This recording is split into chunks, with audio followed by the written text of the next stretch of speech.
지난 5년간 국내에서 개봉한 영화 가운데 300편 넘는 영화에서 관객 수가 부풀려진 것으로 드러나면서 영화계 안팎에서 논란이 일고 있습니다. 네, 이들 영화에서 뻥튀기한 유령 관객 수는 모두 267만 명으로 집계됐는데요. 영화계의 고질적인 문제로 보입니다. 김성수 대중문화평론가와 이 내용 자세히 이야기 나눠보겠습니다. 어서 오십시오.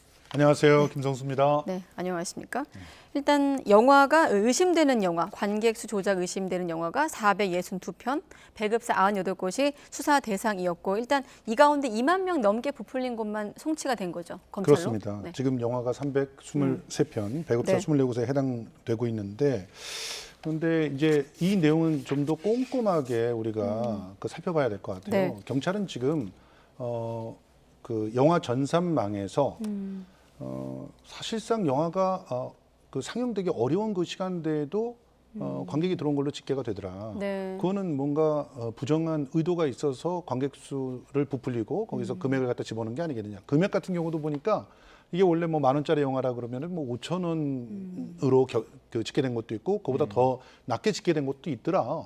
도대체 이거는 뭐냐 도대체. 네. 이런 얘기들을 갖다 하면서 의심을 해서 사실상 업무방해 혐의.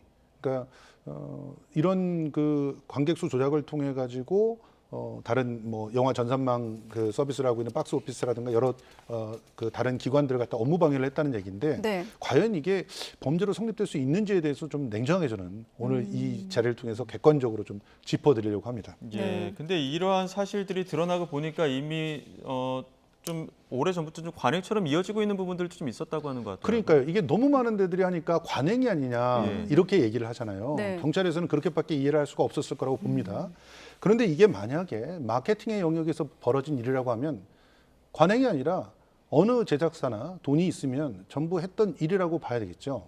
무슨 얘기냐. 지금 현재 그 박스 오피스에서 영화관에서 판매되는 그런 표들이 잡히게 돼 있습니다. 네. 근데 영화관에서 판매되는 표들만 있을까요? 가령 시사회를 한다. 그렇게 되면은 어떻게 되냐면 영화관을 예약을 한 다음에 그 영화관의 예약비들을 갖다가 시사회를 참여하는 사람들이 나눠서 내는 그런 형태로도 영화를 봅니다. 네. 그러면 이거는 영화 전산망이 어떻게 기록이 돼야 될까요? 그뿐만이 아닙니다. 크라우드 펀딩을 통해서 제작비를 이미 다 만든 그런 영화가 있어요. 대표적인 영화가 이번에 얘기를 했던 그대가 조국, 그리고 문재인입니다. 이런 영화들은 다큐멘터리 영화예요. 네. 누구도 상업적인 목적으로 제작비를 대지 않습니다. 그럴 때 이 영화를 보고 싶은 분들은 미리 제작비를 도와주십시오라고 크라우드 펀딩을 해서 제작하는 것이 이제 하나의 그 방법이 돼버렸어요. 그런데 여기서 리워드로 당연히 티켓을 당신은 미리 돈을 갖다가 언제부터 내줬으니까 티켓을 5장 드릴게요. 2장 드릴게요. 뽑아갖고 줬어요.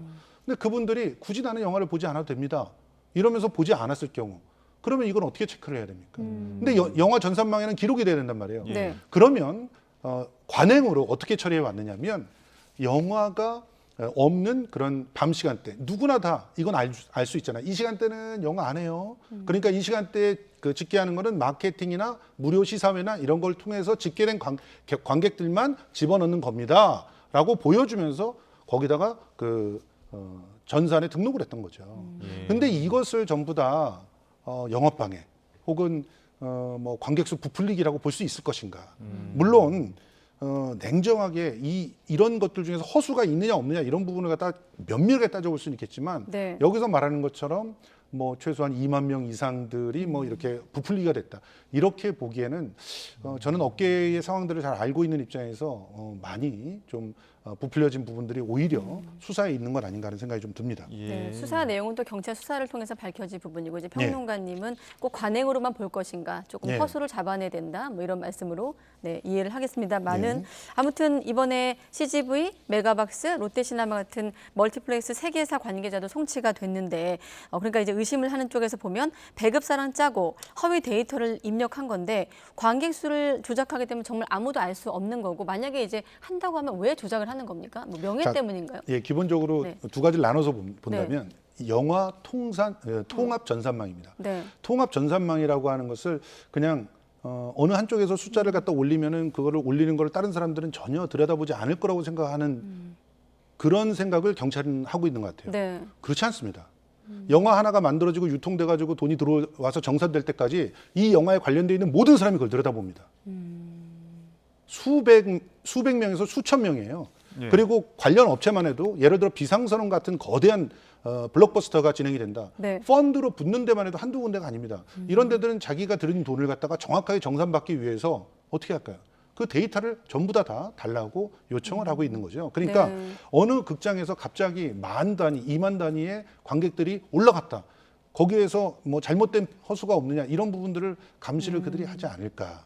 그러니까 지금 현재 영화의 그 박스 오피스가 영화관 한 군데에서 임의로 이렇게 숫자를 집어넣는다고 생각을 하시는데 네. 그 숫자를 집어넣게 되면 함께 보게 되는 사람이 너무나 많기 때문에 그 숫자가 정말 제대로 된 것인지를 데이터로 요청을 하게 돼 있는 그러니까 일단은 거죠. 그 예. 통합 전산망에 관객 수를 입력해야 하는 것은 영화 사업자지만 맞아요. 볼 수 있는 주체는 많다. 이런 그렇습니다. 말씀이신 그러니까 거죠? 지금 여기서 보면은 롯데 메가박스, 롯데시네마 이런 데들이 그걸 조작할 이유가 별로 없어요. 왜냐하면은 이들은 매출이 많이 잡히면 세금도 내야 되고 여러 가지 처리할 것들이 많죠. 네. 그러니까 이걸 부풀려서 하는 것보다는 차라리 뒷돈을 받는 게 훨씬 편하겠죠.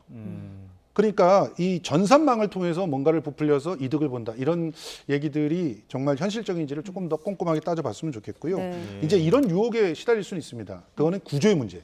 이게 뭐냐면 초기에 한 일주일에서 2주일 안에 개봉작들은 운명이 결정이 돼요. 예. 그러면 이 시간 안에 관객이 많이 들었다라고 하는 그런 보도를 내는 게 너무 좋겠죠. 네. 과시나 홍보 목적이 있을 그렇죠. 수도 있다. 이거죠? 이번에 비상선언 같은 경우는 조금 그래서 도덕적으로 의심이 될 만한 선택을 한 것 같습니다. 왜냐하면 대개는 이렇게 마케팅을 통해서 얻게 된 관객들은 맨 마지막에 영화를 내리기 직전에 박스 오피스가 닫히기 전에 입력을 하는 것이 보통 관행이었는데 네. 근데 그 개봉을 하고 나서 며칠 되지 않아서 바로 여기다 이제 입력을 버리면 그러면 초기에 굉장히 많은 관객들이 자발적으로 영화관에 가서 본 것 같은 그런 인상을 받게 되겠죠. 이런 부분은 범죄라고 따질 수 있을지는 한번 따져봐야 될 것 같은데 이런 상황들을 냉철하게 좀 분리를 해서 재판에서는 다뤄질 거라고 봐서 예. 제가 보기에는 범죄를 혐의로 입증하기가 굉장히 어렵지 않을까 하는 생각들이 좀 듭니다. 이 관객들 입장에서는 초기에 뭐 몇백만 명이 봤다고 해서 영화관을 갔는데 100만 명 봤는데 영화관에 나밖에 없네 뭐 이런 이야기들도 하긴 하더라고요. 왜냐면 그렇습니다. 그 홍보 효과 때문에 부풀려져서. 그러니까 실제로 그 내가 갔을 때 예. 관객이 없었어. 그런데 도대체 몇만 명이 어떻게 들었다는 거야? 그리고 내가 간 회차에 이렇게 많은 사람들이 들어왔다는 거야? 이런 의심들을 품을 수가 있겠지만 네. 그 부분은 그 의심을 품는 사람이 관객이 있었던 것처럼 당연히 다른 경쟁사에서도 관심이 있을 테고 그런 부분들을 갖다가 문제 제기를 해야 되겠죠. 지금 우리나라의 영화 체인이 굵직한 체인이 3군데가 있는데 그 3군데는 거의 전체의 한국 영화들과 다 관련이 돼 있고 일부는 또 제작비를 갖다 대고 직접 제작을 하는 주체이기 때문에 어느 한쪽 영화에만 그런 특혜를 줄 수가 없는 그런 상황이에요. 이런 예. 그 업계의 서로의 이해관계가 거미줄처럼 얽혀 있는 그런 상황들, 요걸 한 번쯤 더 경청해 봤었으면 어땠을까 하는 그런 아쉬움들이 좀 네, 있습니다. 아무튼 저희가 자막을 통해서 지금 최근에 어떤 일련의 과정을 소개하고 있고 네. 새벽 시간대 상영이 수차례 매진되면서 이제 의심이 증폭된 맞습니다. 대목도 있기도 하고 경찰이 아무튼 그 관객 수 전송 주체가 영화 상영관으로 한정돼 있어서 제도 개선을 좀 건의하겠다 문체부 당국에 이런 얘기를 했거든요. 그건 예. 어떻게 해서 나온 얘기입니까? 그러니까 당연히 지금 현재 겉으로 보기에는 네. 이 영화 관객수의 숫자 그리고 금액을 전부 다 그 상영을 하는 영화관에서 다 그냥 집어넣는 거라고 보입니다. 네. 그런데 그 숫자가 올라가는 순간 모든 그 영화 전산망이 있는 모든 곳에서는 다 그 숫자를 알 수가 있게 되는 거거든요. 그렇기 때문에 과연 이게 그 뭐 이렇게 하면은 좀 나아질 수가 있겠죠. 예를 들어 블록체인처럼 완벽하게 누가 올리면은 그것이 모든 것이 데이터로 다 저장이 돼가지고 전혀 흔들릴 수 없고 그것을 조작했을 때는 오류가 생기고 이런 식으로 만들 수도 있겠지만 이미 그 블록체인의 그 기본적인 발상이 뭐냐면 한 군데에서만 보는 것이 아니라 한 군데에서만 보고 관리하고 수정하는 게 아니라 보고 관리하고 수정하고 그 기록한 모든 것들이 전체 전산망이 다 볼 수 있다라고 하는 이런 측면에서는 꽤 많은 감시 네. 그 상황들이 이루어져 있다는 사실은 좀 기억해봤으면 좋겠고요. 예. 그 지금 특히 300편이 넘는 영화들이 이런 그 불구속 송치를 당했고 69명이나 불구속 송치를 당했는데 언론에 노출된 제목이 딱 4개밖에 없어요. 예. 그러면 이 제목이 노출돼 있는 그런 영화사 또 그 관련 그 산업 그 관련돼 있는 분들 같은 경우는 굉장히 불편한 그런 감정들을 호소할 겁니다. 근데 이런 것들이 만약에 나중에 다 무혐의로 드러난다고 해도 과연 그 훼손된 명예들이나 이런 부분에 대해서는 또 어떻게 될 것인지 이런 부분도 함께 고민을 해보면 어떨까 생각이 듭니다. 네. 예, 뭐 수사가 진행이 되고 있으니까요. 어떻게든 뭐 다른 내용들이 좀 밝혀지면은 그거대로 또 소명할 수 있는 기회들이 있지 않을까 싶고요. 네. 화제를 좀 바꿔보겠습니다. 지금 또 전 세계적으로 주목받고 있는 크리스토퍼 놀란 감독 신작 오펜하이머 어떤 내용인지 소개부터 좀 해주시죠. 예, 원자폭탄의 아버지라고 우리가 흔히 알고 예. 있고 뭐 수천 명의 과학자들을 모아서 원자폭탄을 개발하는 그런 놀라운 리더십을 보여준 그런 학자로 알려져 있는 분이 오펜하이머입니다. 그렇지만 또 인간으로서 과학의 힘을 가지고 수많은 사람들을 살상하는 그런 무기를 만들었다는 생각 때문에 끝까지 죄책감에 시달렸던 그런 인간으로도 알려져 있는 오펜하이머의 삶이 아주 정말 능력 있는 감독에 의해서 정말 상상하기 어려울 만큼 완벽한 그런 형태로 우리한테 찾아왔습니다. 저는 이 작품을 명성만 듣고 있다가 이제 그 방송에 출연하기 전에 이 작품을 갖다 직접 봤는데요. 네. 기본적으로 그냥 전기 영화라고 말하기도 힘들고 블록버스터 스릴러라고 말하기도 힘들고 전혀 다른 이 과학 영화라고 말하기에는 이거는 너무 흥미진진합니다. 그래서 단순한 전기 영화도 아니고요. 그렇죠.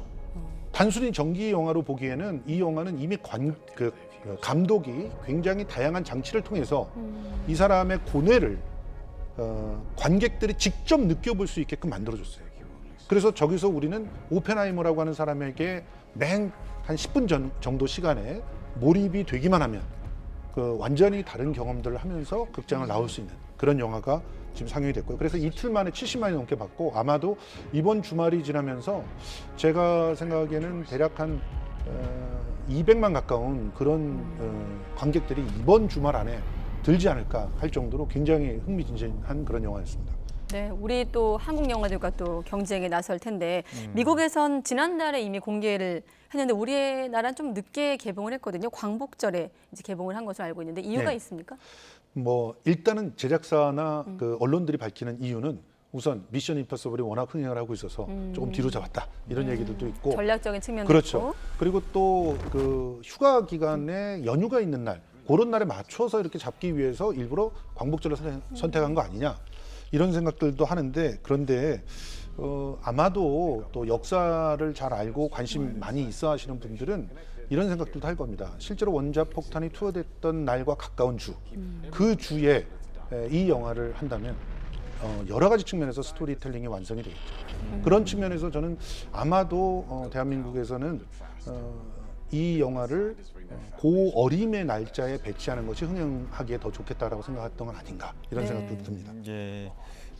조금도 또 이번엔 주차를 바꿔서 좀 연예계 소식도 한번 짚어봐야 될 것 같은데 지금 이 걸그룹 피프티 소속사와 다툼 벌이고 있는데 중소기획사의 기적으로 불렸다가 지금은 굉장히 여러 송사에 휘말려 있는 것 같습니다. 네, 지금 뭐 일단은 중재 소송이 진행이 됐는데 50-50 쪽에서 네. 중재를 거부했어요. 예. 그러니까 적절하게 서로 돈 내고 헤어져라. 그런데 싫어요. 이렇게 얘기를 했다는 건데 이렇게 되면 이제 본격적인 소송으로 들어가고 그 소송은 몇 년에 걸릴지 모릅니다. 30까지 나올 때까지.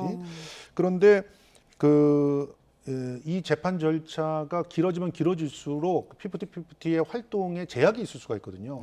그런 제약들을 딛고도 이들이 이런 선택을 했다는 것은 최근 들어서 보면 미국 시장에서 특히 피프티에 대해서 협업을 하자는 제안들이 계속 들어오고 있어요. 네. 그러니까 큐피트라고 하는 음원이 미국 빌보드 차트에 아직까지 오르내리고 있습니다. 그럴 정도로 아주 장기적인 흥행을 하고 있다는 것이 어떤 면에서는 이들에게 힘을 실어준 그런 흔적이 아닐까 생각을 합니다. 여론만 놓고 보면 어떻습니까? 소속사 대표를 좀 동정하는 여론도 있던데. 오히려 소속사 대표를 더 많이 동정을 합니다. 일반적인 거 좀 달라요? 그렇죠. 이전에는 이런 분쟁이 주로 어떻게 일어났냐면 7년, 9년 이렇게 막 거의 너무나 긴 시간 동안 스타들을 갖다 묶어놓고 네. 그리고 스타가 어느 정도 자기의 브랜드를 갖다 구현한 다음에도 거기서 소속사가 별로 도와주지도 않으면서 계속 계약을 유지하려고 하는 그런 상황일 때 소속사를 비판하는 경우들이 많았거든요. 예. 근데 이 경우는 반대예요. 데뷔한 다음에 4개월 만에 터졌어요. 그런데 그러니까 우리나라 K-팝 멤버들, K-팝 그룹 중에선 최단기 핫100 진입입니다. 이런 기록을 소속자의 힘이 없이 이루어질 수 있었을까? 이렇게 생각을 하기 때문에 특히나 팬덤이나 업계에서 피프티피프티에 대해서 실망했다라는 얘기들이 많이 나오고 있는 것이죠. 네, 조금 더 이제 뭐 재판 절차 같은 걸 좀 지켜봐야 되겠습니다만 아무튼 중소기획사의 기적에서 조금 다른 소식이 들려오고 있습니다. 김성수 대중문화평론가와 함께했습니다. 고맙습니다, 평론가님. 고맙습니다.